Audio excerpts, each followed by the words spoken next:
Greetings, one and all, and a fine how do you do? On this Thursday, October 31st, 2024, I wanted to upload a Halloween video, kind of a Halloween video. I didn't know if I'd be able to do it or not because last night I was on Gratu Orloff's Halloween special, and it was longer than I anticipated, about 3.5 hours or so. But I endured. What I mean by I endured was the fact that I got problems with my right knee. It's already a knee replacement, but now, after 13 years of a lot of pressure on that knee, on my right leg, it looks like it needs a revision surgery. So it's been giving me a lot of problems, and sometimes I, just can't handle it because I try pain management by taking painkillers and not doing any overexertion on my right leg, and doing chair yoga and things of that nature.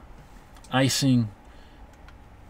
That helps, most certainly, but it doesn't cure what's wrong with it. It does need some replacement parts. Seriously, it needs a revision surgery to replace some parts, I think. But if it needs an entirely new replacement of a knee replacement, that's a knee that's already been replaced, it's a much more complicated surgery and can last everything from what I've read and doctors that I've talked to, 8 hours, 10 hours, 14 hours, depending if there's any complications or not. So, and then there's a more likelihood in these kind of procedures of getting blood clots and even heart attacks. But it's probably not as bad as I'm making it out to be. But at any rate, so that kind of slows me down sometimes. So let me show you something from the Munsters TV show. This is the Dragula 1/18 scale.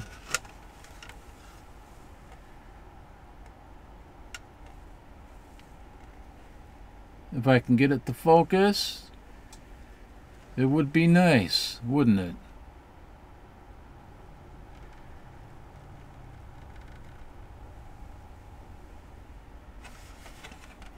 Well, it doesn't look like I'm going to be able to get this puppy to focus.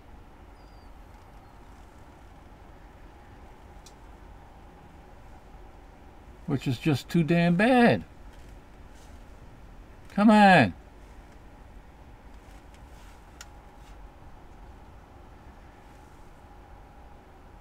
There we go. Born 1367. No date of death yet. The wheels move.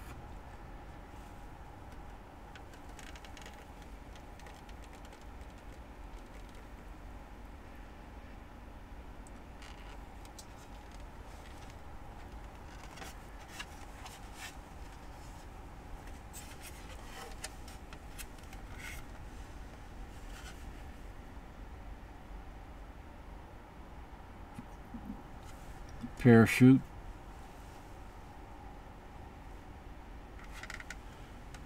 This is actually the first time I've had it out of the box. I don't think it opens up, no. So this is pretty neat. Glad to have it. I bought this in 2005 or 6. I bought 3 at one time from the guy. I just happened to see a little shop as I was driving home from work, and it had all sorts of knickknacks in the front, action figures and stuff like that. And he had I couldn't believe I never seen one of these before. I should have taken a picture of it, but at the time I didn't have a phone that was taking pictures. It was a mini. In the window, he had a mini comic book spinner rack, about half the size of a normal spinner rack. So that attracted me, and I went in there and then I found some comic books. It didn't have a lot of comic books. He had another spinner rack inside with comic books on it, and that was about all what he had. Everything else was just, collectibles like this.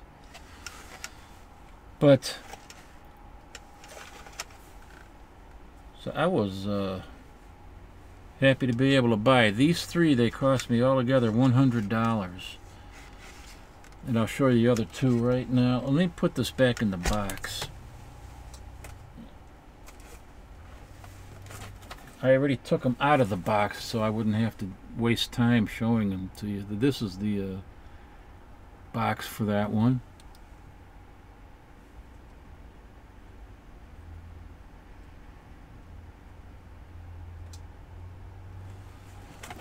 These are made, well, they're made in China by Ertl.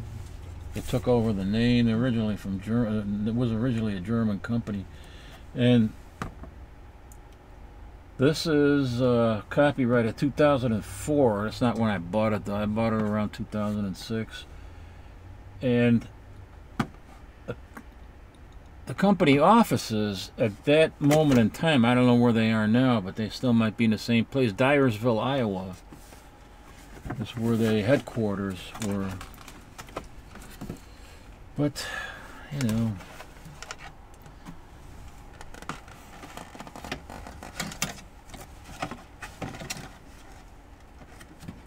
maybe we'll be in for a new golden era. Let's see if I can get this back in the box.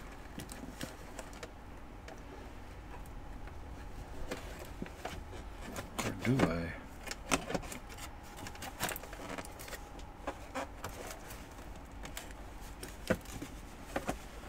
Oh, there we go.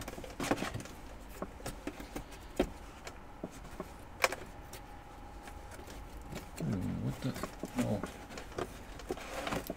They made this one complicated. There we go.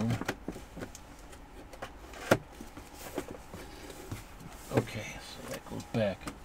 I thought those were pretty cool. Now, let me show you. I don't want to show you that one. I want to show you this one first. This is the Munster mobile. I call it the Munster mobile. It's the Munsters coach.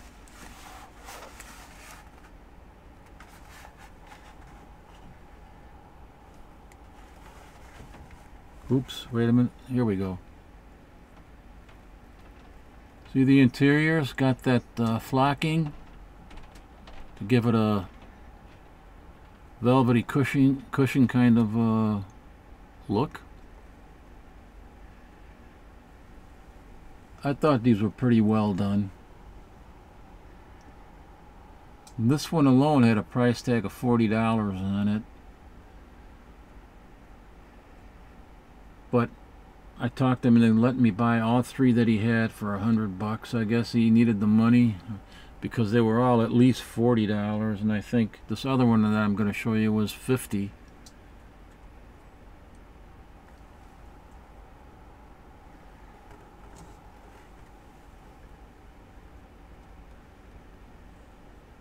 Groovy. I wish I had. These are 1/18 scale. I'm going to see if I can't get any 1/18 scale figures of the Munsters, if they're available somehow, or maybe even a 1/18 scale figure of any kind of a monster, Frankenstein or otherwise, and fit them into the coach. Lovely, lovely, lovely indeed. Munster TV series, 1964. Oh, is this the? I wonder if I got the right boat. This is the coach deck. Yes, I think it is. Yeah, this is it. Bear with me. I got to put this back in because I don't want to have anything bad happen to these. These can be dull. Have I dropped this or something, or dropped something on it? Oh, let me show you a top view.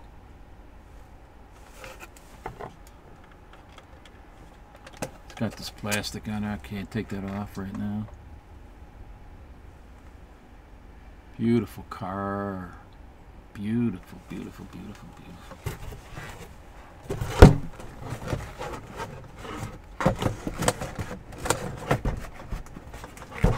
Come on now.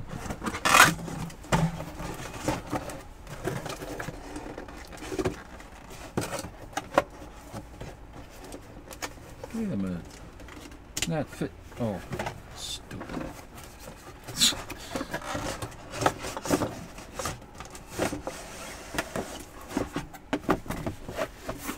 Alrighty then.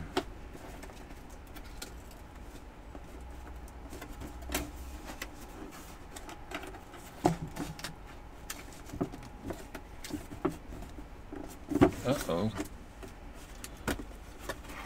Why is there a complication again? Did I put it? Yeah, it's another right way. Oh well. It's a little tight getting back in. No jokes. No jokes, you naughty little scamps.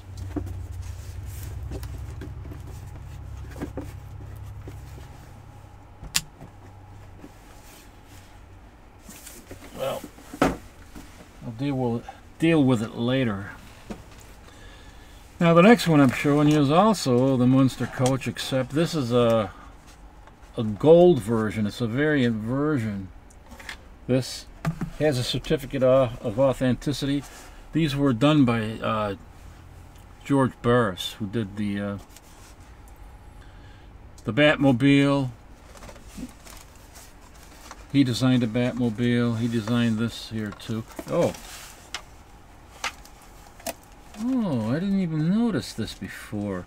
This has a certificate of authenticity by George Barris. Can you believe that?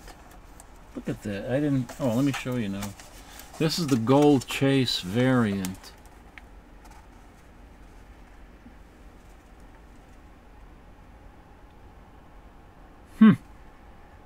It's the first time I've taken it out of the box. That's probably why I haven't seen that.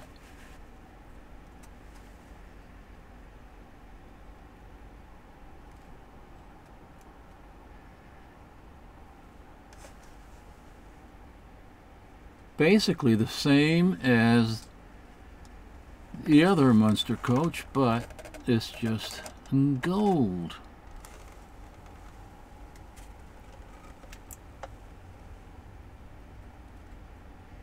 Ah, those were the days. We had all the greatest TV shows. I still think it was the greatest time in American pop culture history. Those 50s and up to the 1967. I think it probably reached its peak 66, 67.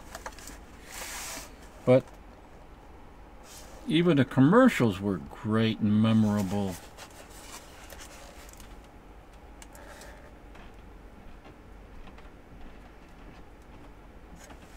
Alright, well, where's the bottle here?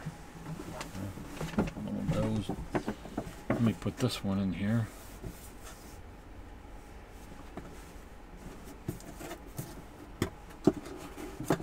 Gotta put them back in the box.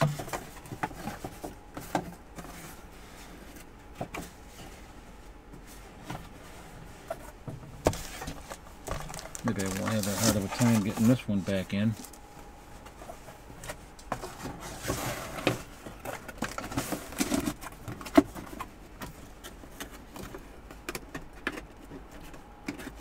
Oh, that one slid in there nice and easy.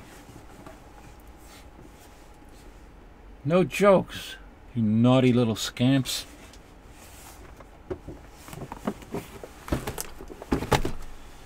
Oh, let me pour a cup of tea. This is this is from last night yet. I wonder if it's still warm. Probably not, because it's not. The cap was loose, but the tea should still be good. Oh, it's still warm. Even with a loose cap.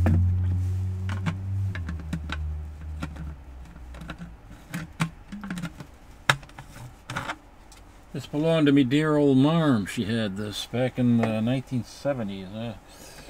74, I don't know, 73. Can't remember, but it was somewhere around there.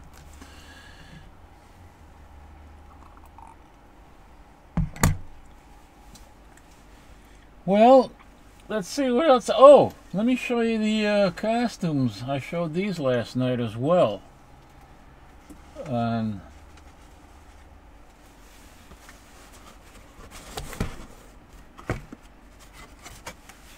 the Gratu Orlov Halloween special.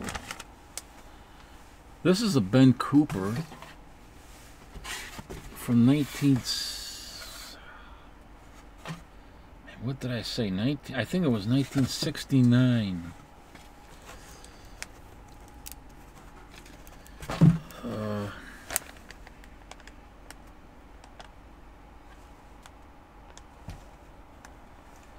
Sometimes I write date on here. No. Late 60s, but I don't know. It could be 67.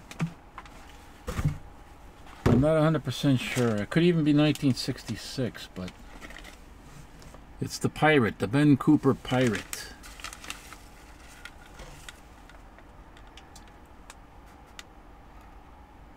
Got the skull on there and the two crossbones on either side. Got a little dent in there. Or no, that's not a dent, that's a nipple. I mean a dimple. But I knocked it out. Gotta be very careful with these. They're so damn delicate, you know.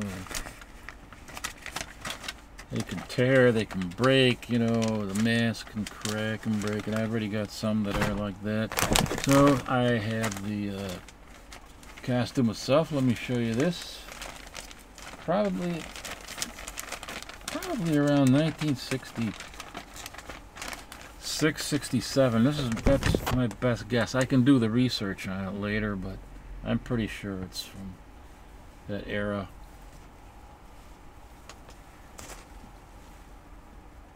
This is it. Captain Bones.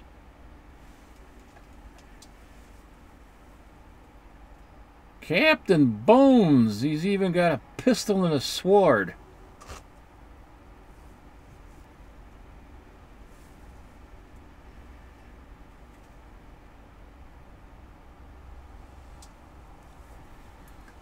It's all fabric material.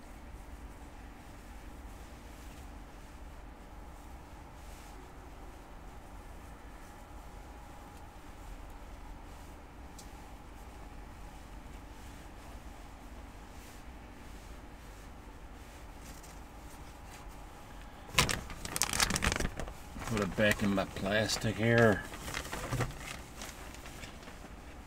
Of course, Ben Cooper, I think they had early 80s, they had a fire and it wiped out the warehouse and they went out of business and destroyed all the records. It's my belief that Ben Cooper was responsible for the inspiration of the Spider-Man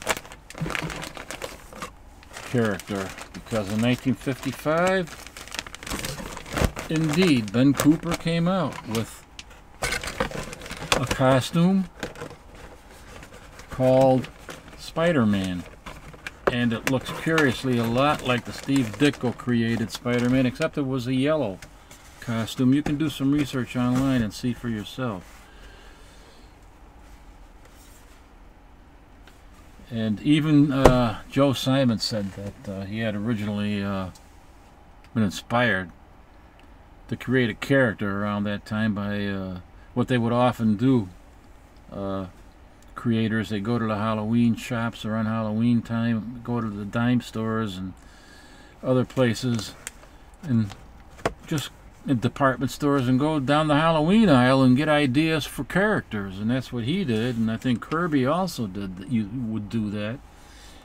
And Joe Simon said he saw the Ben Cooper Spider-Man costume and decided to create a character. With C.C. Beck, he drew the original art for something called, I think, the Silver Spider, which he later changed to Spider-Man.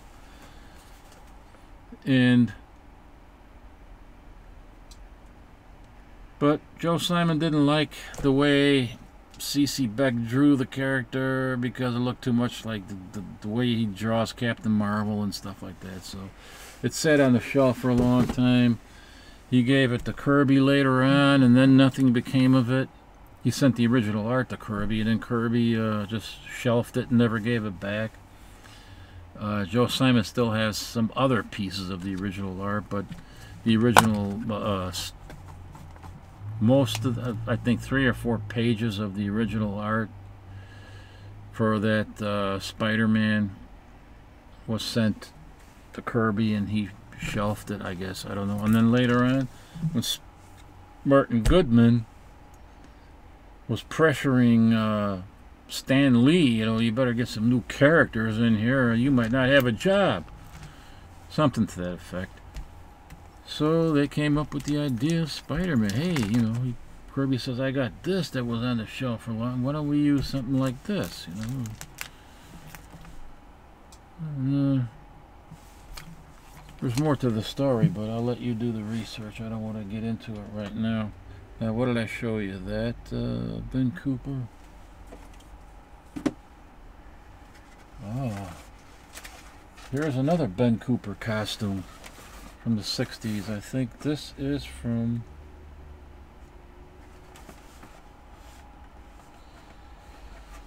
also from that same time period. 67... could have been 66, but this is a mask that is already cracked, not in the greatest shape. Glow-in-the-dark mask. There's actually no name for the costume itself, but looks like kind of a Mardi Gras character.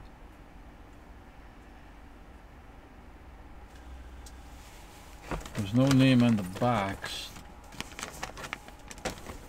of the actual character. No, there ain't.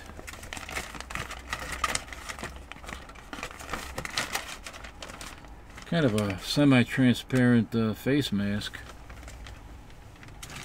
I think there was a name in the costume, but the problem is, I think this is the one.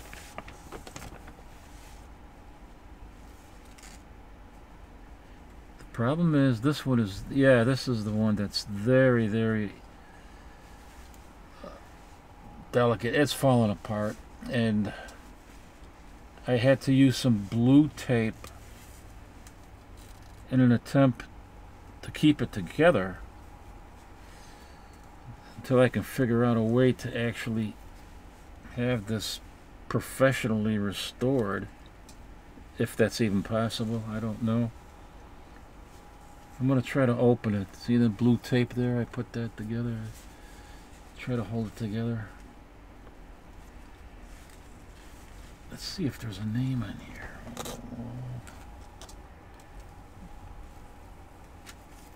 No, there's no name on it, but there it is.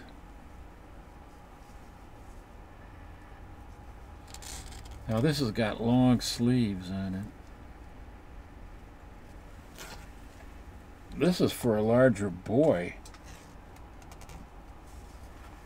Was this mine?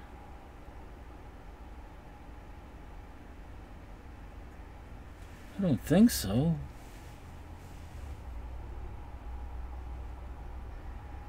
Crap, I wonder. Anyway. Oh, there it is. This is something that I could hang on a wall if I get this professionally restored. It would be nice. I mean, it's nice just to keep it the way it is, but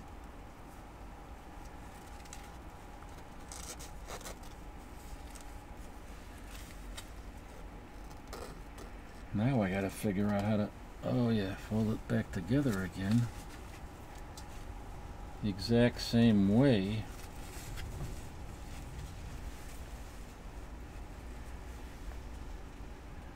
Because that's the way you do it.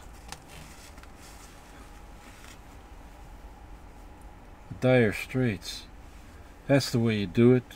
Get your money for nothing. And your chicks for free. That ain't working. That's the way you do it. Let me tell you, them guys ain't dumb. Maybe get a blister on your little finger. Maybe get a blister on your thumb.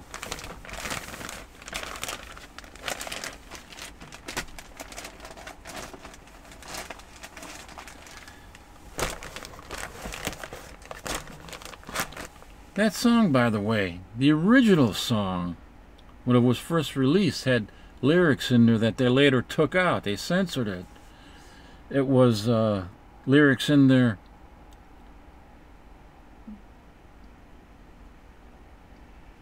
How did it go? Oh, the little faggot with the earring and the makeup.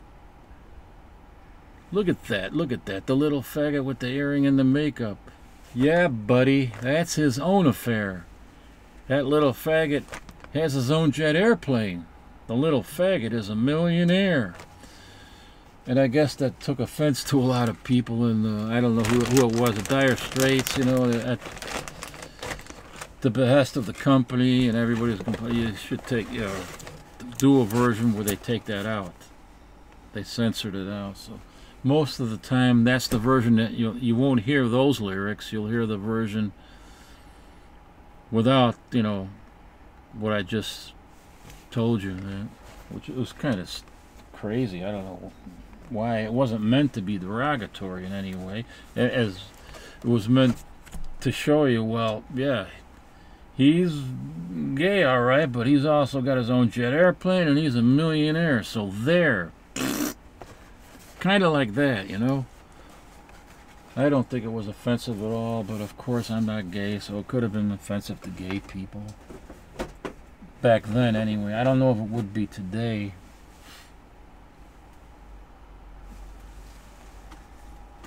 All right. This is another cool costume. Oh. This is from 1965.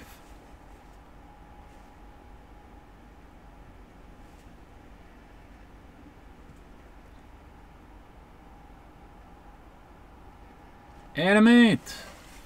From well, it's copyrighted 1965. That doesn't necessarily mean it's from 1965. It could be a little 1966 or something. Or it could be from 65. I don't know. Flame retardant. Would you like to see it? Let me show it to you, and I will show it to you.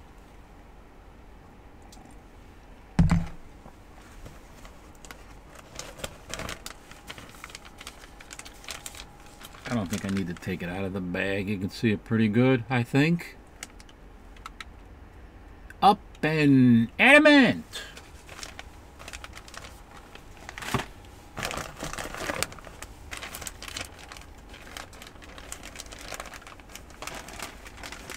This is a pretty cool costume too. I mean, you know, for vintage Halloween costume, it's all still the same. It's still fabric material. It's not that vinyl stuff.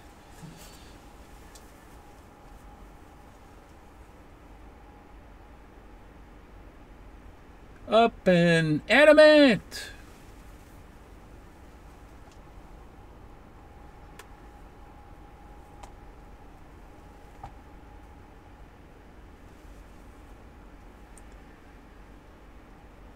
That's what kids used to wear. That's when Halloween was still Halloween. You know, last year we didn't get not one trick-or-treater. And I think a large part of that is because of crime. I mean, parents go out with their kids trick-or-treating, but it's not the way it used to be anymore. So, I mean, the parents going out with their kids, okay, they can be, you know, have some security there because the parents are with them. But when I was growing up, kids were all out by themselves. Late 50s, early 60s, the kids were going by themselves. There's never any problems. Can't do that now anymore these days. And then there was all the urban legends of the razor blades and the apples, you know, and poison candy and stuff like that. There might have been very, very few instances of that, you know, it's isolated. But that might have scared off a lot of people. And I think generally speaking, people are just don't have the enthusiasm. You know, the candies cost so much money. Buy a bag of candy today, I mean, it's like it shot up 200% within the last 3 years. $25 for bags of candies, small bags like that, man. That, of course, you know, and like I said, the crime. People are afraid to open their darn doors. You don't know who's got a mask on and whatever. And maybe you got some little kids with adults, and the adults are wearing masks too. And then you're not going to open a door to that. How do you know that they're not going to break into your house or do some other something foul? Felonious females knocking at your door wearing a Catwoman costume.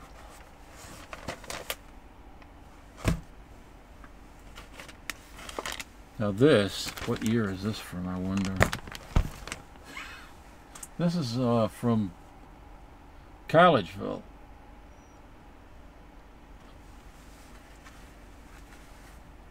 See that? It's flame retarded. It's flame retarded.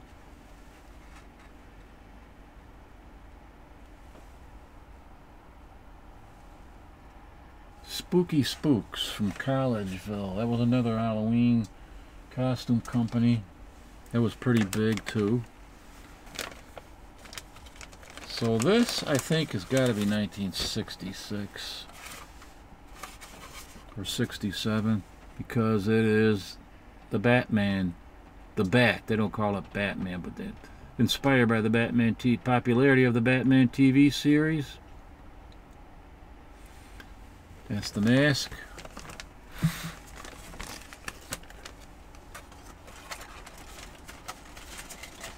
Get back in there. This one I should be very careful of too, because I think this might be falling apart. I don't know. But this is both a nylon, polyester nylon material and vinyl. The Bat. Isn't that cool? This is a beauty. This, of course, is my favorite.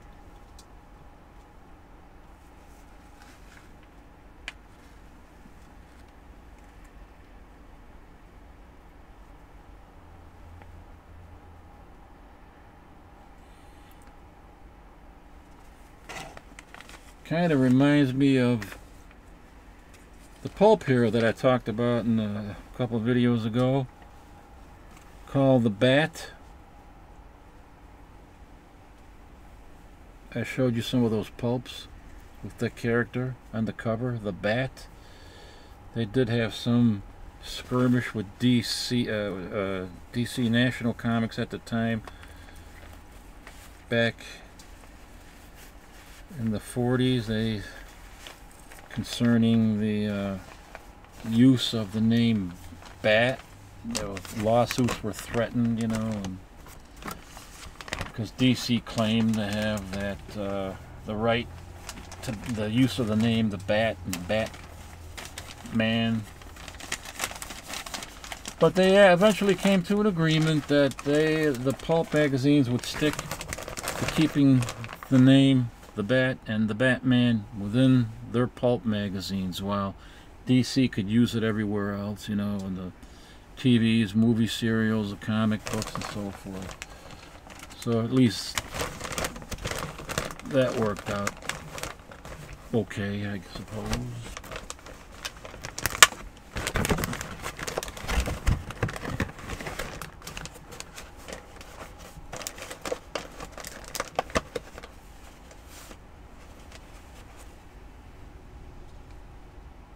Some days you just can't get rid of a bomb.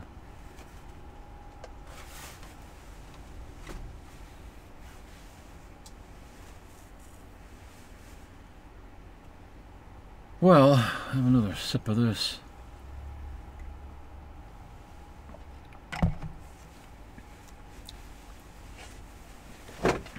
I will show you some of the, oh. I wasn't going to do this because I'm trying to start making videos that can be watched by kids as well. I want it to be made for kids. I'm trying to keep it family friendly and stuff like that. But then I just thought, you know, I can't do that for this video yet. I can't start doing that yet, not on this video, because I wanted to show you this. This is beer.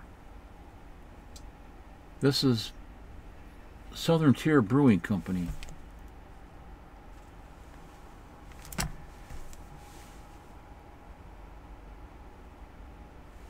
It's called Pumpkin.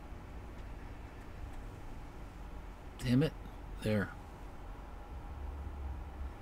Caramel Pumpkin.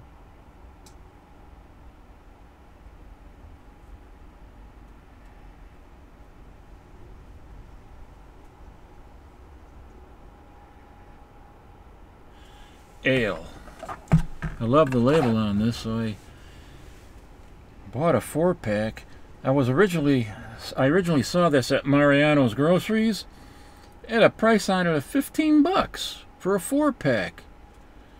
And I thought, what? I mean, I was attracted to the label. I thought, I don't want to pay $15, you know, for a beer I probably won't even drink. I'll keep it in, you know, because it looks so good, the label and everything. So I went to a couple other places that didn't have it. Finally went to Binny's, they had it, but it was the same price. So I bought it.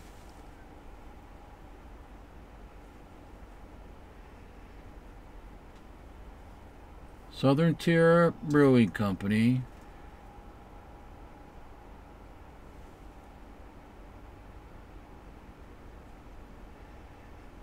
That is so, the artwork is so wonderful on this beer. 8.6%.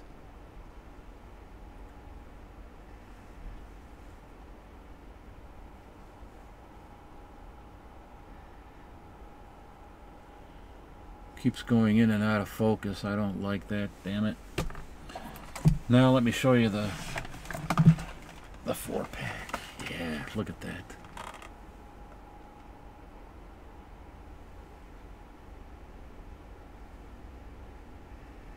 Isn't that great artwork on there? I love it. I absolutely love it.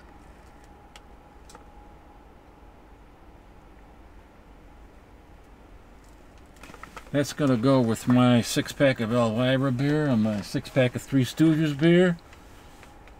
Yabba dabba doo.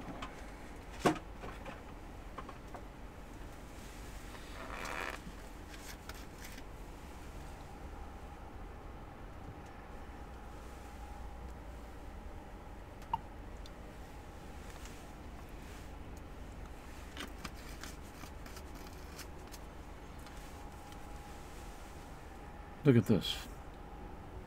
Fireball. Cinnamon whiskey.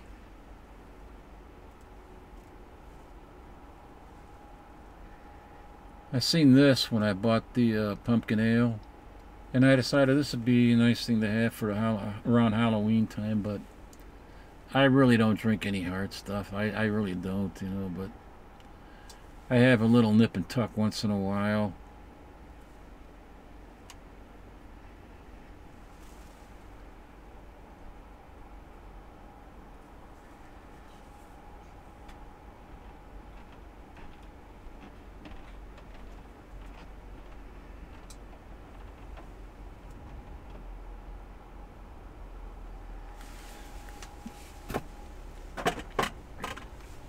That thing right there will probably last me for 2 years, maybe even longer.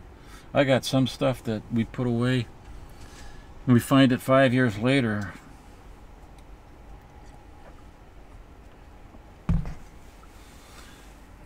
Well, let me show you some comic books now. Now, you might have seen these comic books. I probably showed these before. I got such a horrifying mess. I mean, I don't know, man. Half the time I don't know if I showed them or not, but I have to get organized. I gotta get Leo over here from Time Travel Comics to help me, but there's hardly any room. Well, first up here is this is one of my favorite Atlas comics, Russ Heath cover. This is Mystic number 10 from 1952. And of course, 1952 is the year I was born.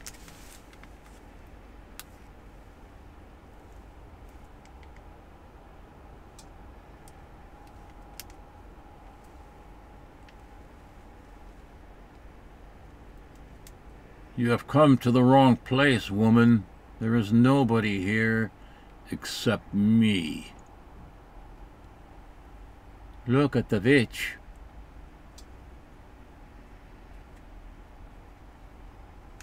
Oh, I'm sorry about that. Light there wasn't even...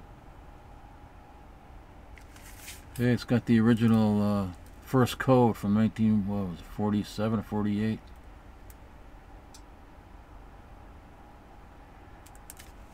That's when the comic book companies decided to try to self-regulate themselves with their own code. That didn't work out, of course. Let me see if I can't...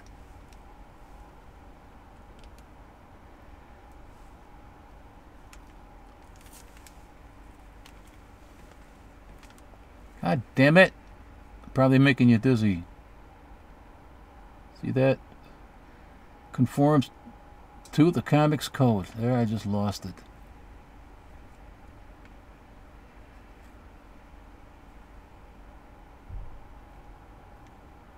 The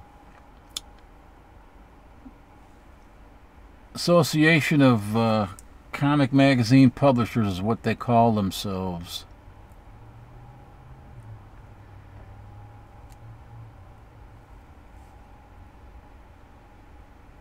Authorized by the Association of Comic Magazine Publishers.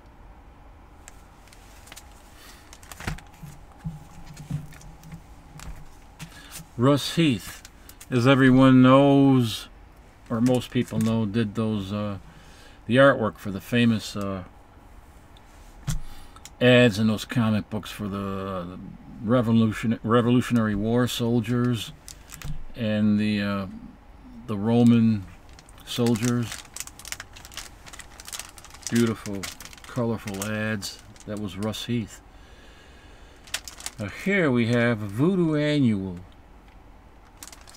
consisting of mainly reprints of, or probably all reprints of other previously published comic books by Ajax Farrell Publications. This has Matt Baker artwork in a story called this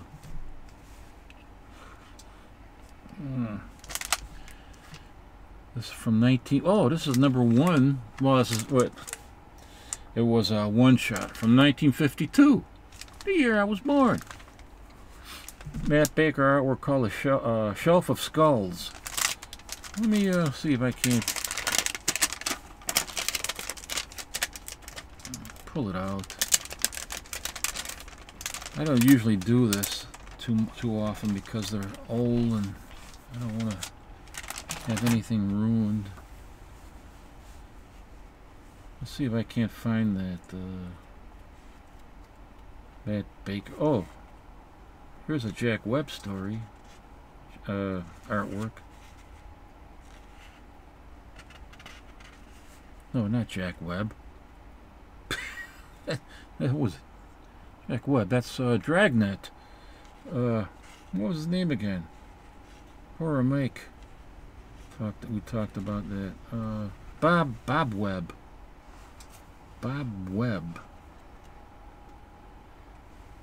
Ah, this. The Golden Ghouls. That's Bob Webb artwork in there. He did a lot of work for the Iger shop.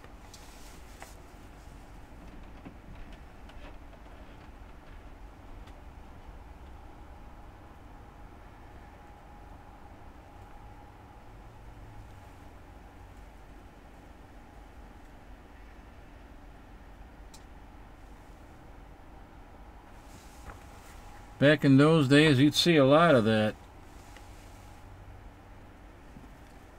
On fences, people posting their bills, advertising some event or some product or whatever. Usually an event, though. Paste it on there with wallpaper paste.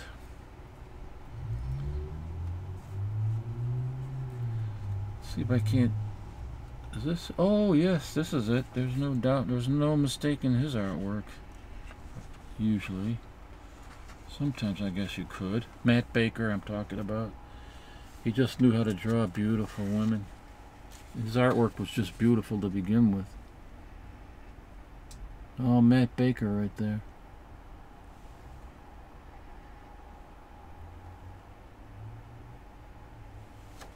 No. Oh, there it is, a shelf of skulls.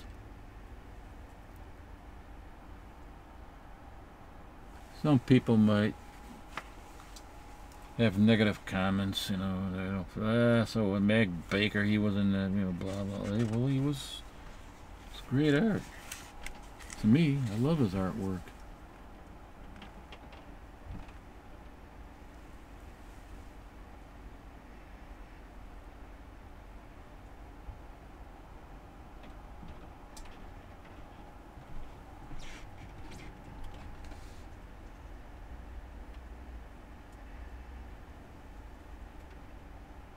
Do you want luck? Do you want luck?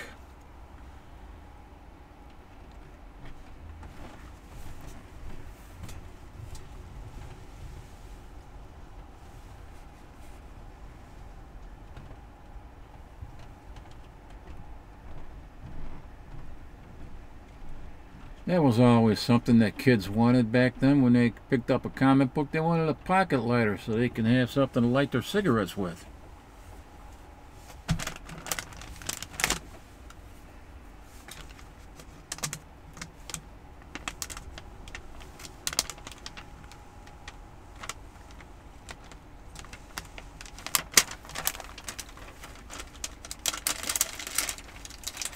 Tuck the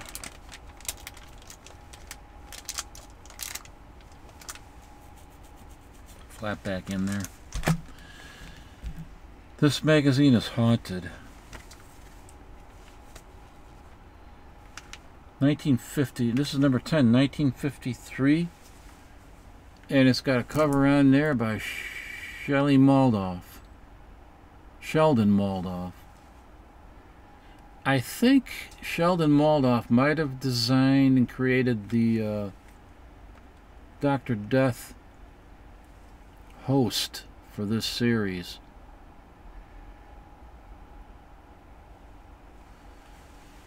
Don't quote me on it. I'm not 100% sure, but I'm pretty sure that it was a creation of Sheldon Moldoff. This magazine is Haunted number 5. This is an iconic cover.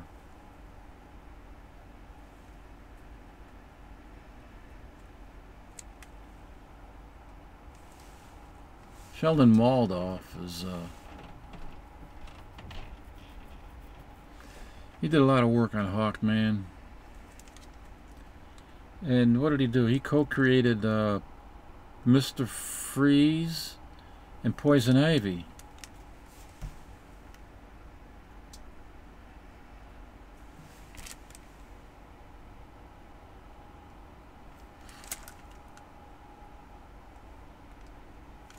This book also contains Bob Powell artwork.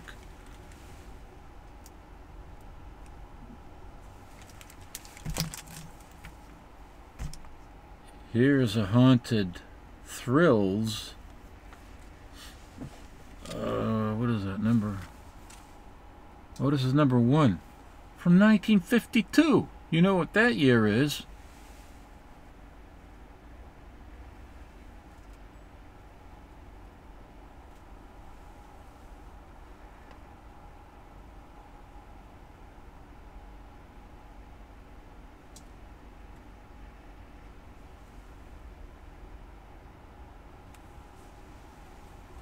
Those were the days.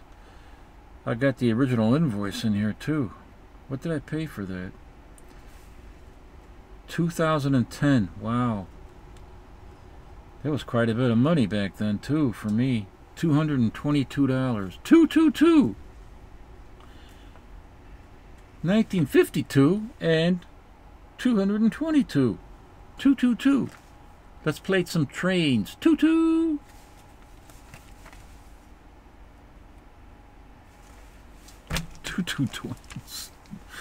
22 Twain Street.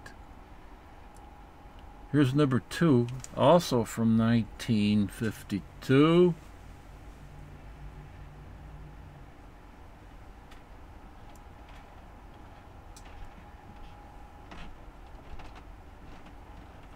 Lovely indeed. And here's another iconic, beautiful, iconic cover. It's number 6 from 1953. All the work in here is from the Eiger shop, but don't know who it was. The scripts and the artwork were all provided, were all sourced from the Eiger shop, and I have no idea who though.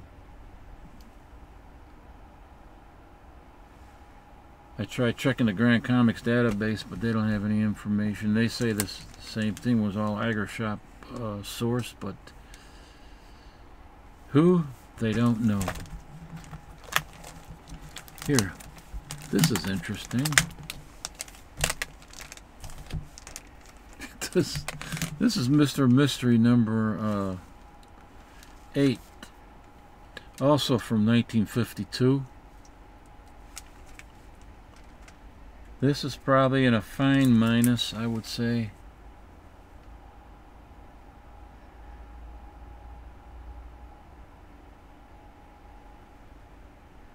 Right through the porthole, a wide-eyed, open-mouth, rotting corpse.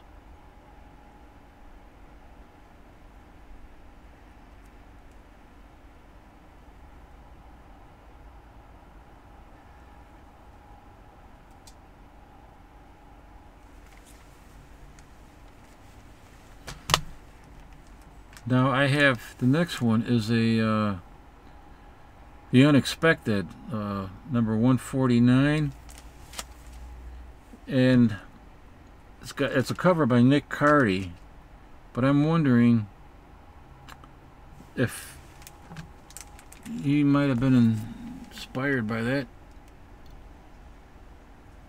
other cover from Mr. Mystery. There's some, not exactly a similarity, but you know, the idea for it looks like it. God darn it, I'm trying to get that glare out of there. Sorry guys and girls.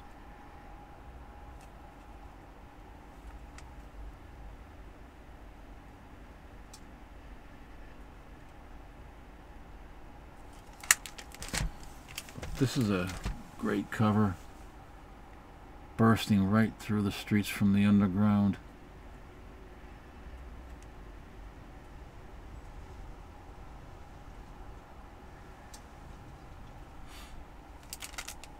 This is The Unexpected. I think the original title of this was Tales from the Unexpected. The first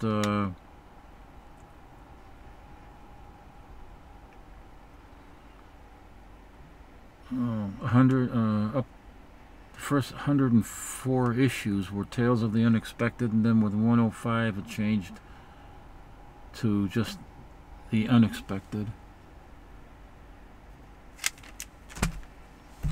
This I showed. many times. I even showed it recently, but I always like showing this for Halloween. It's just a ridiculously brutal cover. The poor beast is getting shot in the face. He's being lit on fire. A stake is being hammered through his arm and the blood is gushing out. He's being whipped with a whip that has steel balls and spikes on the end of it. He's tied to a stake, tied and chained to a stake.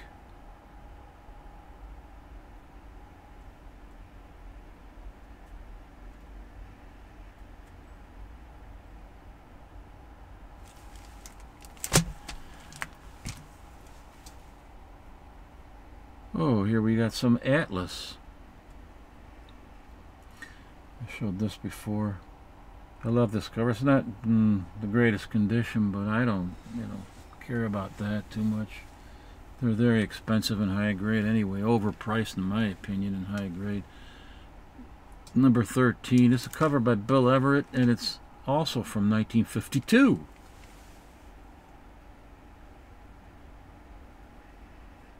Bill Everett artwork. Can you imagine? It doesn't. It wouldn't impress you at first glance as being something that Bill Everett would draw, as most of us are familiar with him, for the Submariner.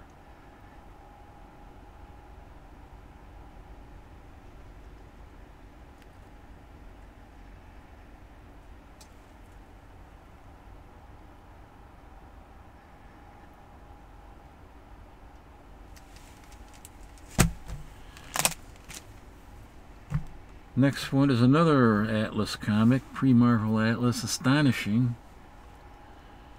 Pre-code horror. I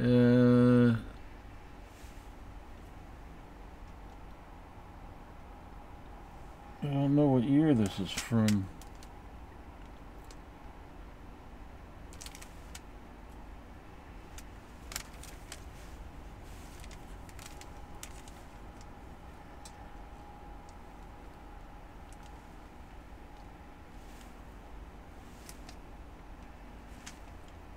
Sometimes they have a year underneath the month, but I can't tell.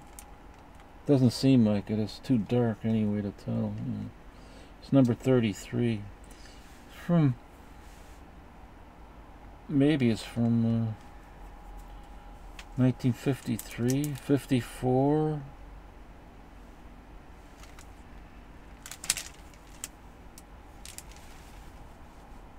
I think this is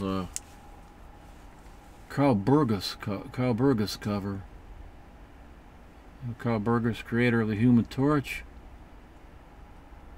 Primary creator of the Human Torch.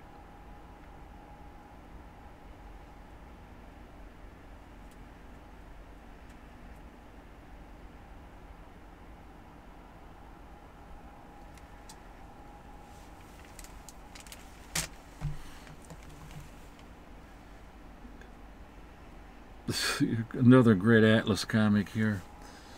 This is from 1953, number 18. I would say it's probably in I don't know, VG.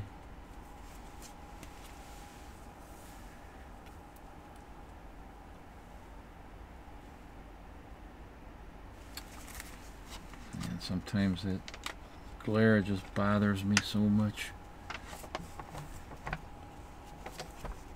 See if I can. I hate taking these out, but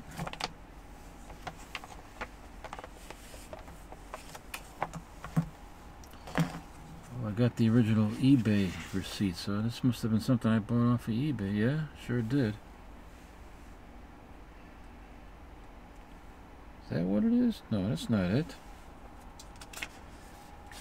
Ain't it? Oh, here. Number 18, because there's a few of them that I must bought. This cost me $43.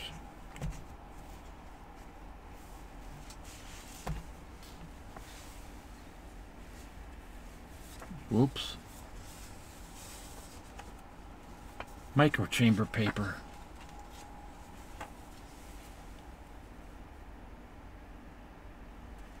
Got some writing on there. Looks to be like a date.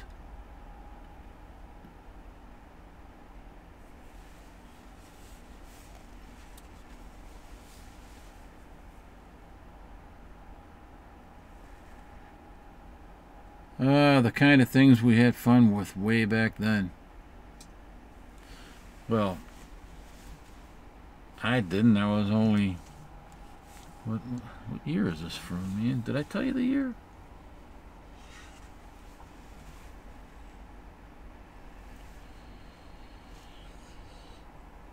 I was barely born. 1953.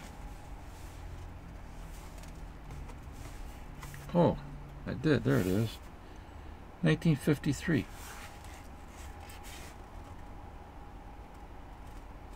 Yeah, right there, 1953.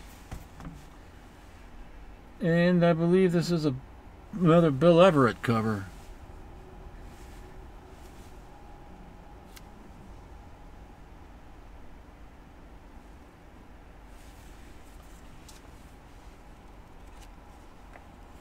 Boy, I was barely a year old. I wouldn't have been able to have... Would have probably taken me at least another 7 years before I'd have fun with these kind of toys. Yeah, maybe another couple of years after that before I had a bike.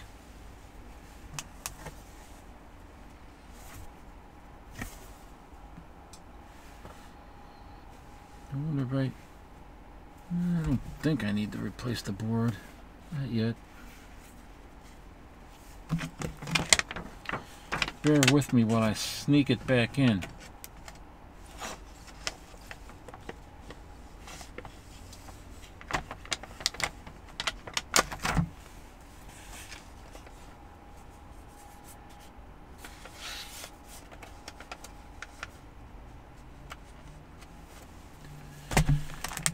And lastly, but not leastly, number 7 from 1953. These are Haunted Thrills. Number 7 from 1953.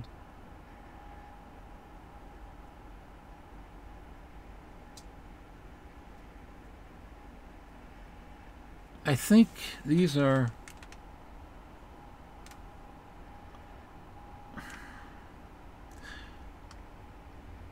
Yeah, I'm pretty sure all these stories in here were reprinted in that the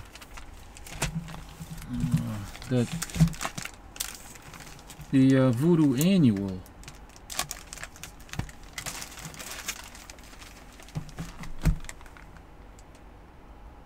Yeah, yeah, all the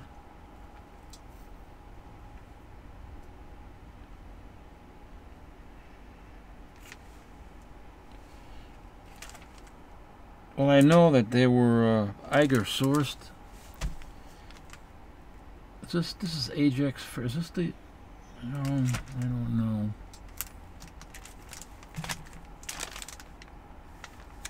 There was one issue in here that had all stories in there that were reprinted in that Voodoo Annual. Maybe it was this one, and there has to be another one.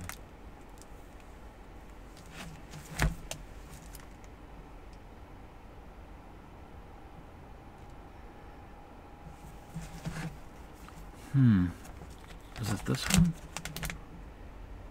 Yes, it is. I'm pretty sure it was this one too. Haunted Thrills. Number 1, yeah. Yeah. All the stories in here were then reprinted in Voodoo Annual number 1.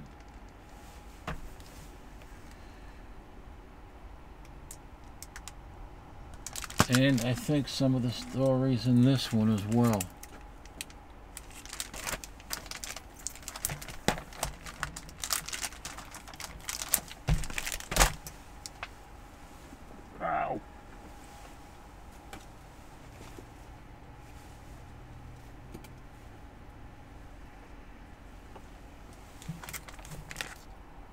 Yeah.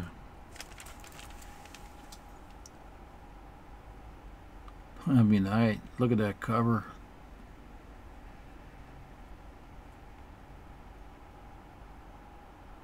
The Festival of Ghouls and Witches.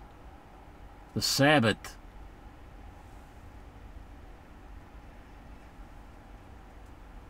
It's the night of the Sabbath. Well, alrighty then. I think that is about...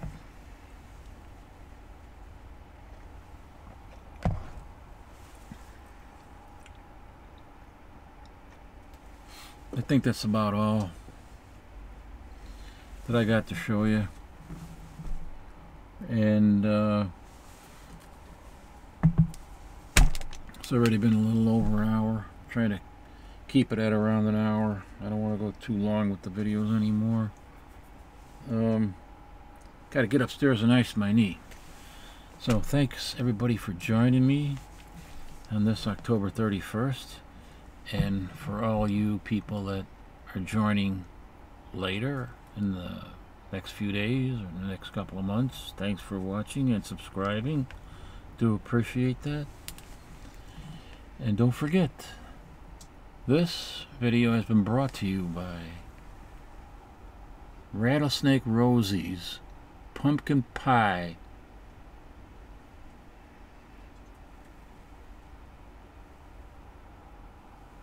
Pumpkin Pie Whiskey by the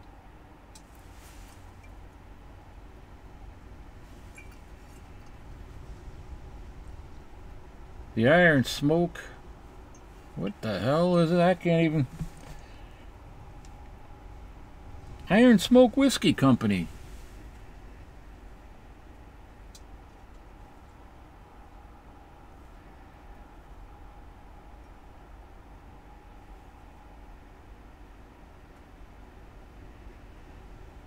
Rattlesnake Rosie's. Thanks for watching, everybody. Until next time, live long and be well. And be safe.